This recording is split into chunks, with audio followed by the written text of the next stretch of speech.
বন্ধুরা, আজকে তোমাদের সঙ্গে একটা নতুন জিনিস শেয়ার করতে চলে এসেছি। তোমরা ভাবছো, টিয়া দিদিভাই তুমি এখন কোথায় আছো? ঠিক বলছো। টাইটেল আর থাম্বনেল দেখে অনেকেই বুঝে গেছো যে আমি কোথায় আছি। একটা স্কুলে আছি। গাইস, তোমরা পুরো ভিডিওটা দেখো, স্কিপ করো না। এরা কারা এইভাবে সেজেছে বা কেন সেজেছে? দেখো গাইস, আজকে তো সরস্বতী পুজো। সরস্বতী পুজোর ব্লগটা দেওয়া হয়নি, কিন্তু সরস্বতী পুজোয় যারা অনুষ্ঠান নেচেছিল এরা আমার কাকুর মেয়ে, জেঠুর মেয়ে। এরা নাচবে স্কুলে। আজকে স্কুলের প্রোগ্রাম হবে, তাই তোমাদের সঙ্গে আজকে স্কুলের প্রোগ্রামটা কিভাবে হচ্ছে না হচ্ছে পুরোটা হয়তো দেখাতে পারবো না, কিন্তু এই যে ড্রেস কিভাবে পরলো বা কে কেমন সেজেছে তা সবটা শেয়ার করব।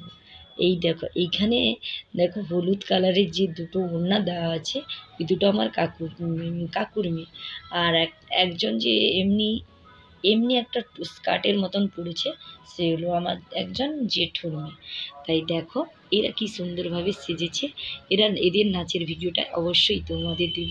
এটা হলো আমার ননদের মেয়ে। দেখো, আবার তোমাদের দেখিয়ে দিই, এইখানে আমাদের পুরো ফ্যামিলিতে এরা আছে। দেখো কি সুন্দর লাগছে।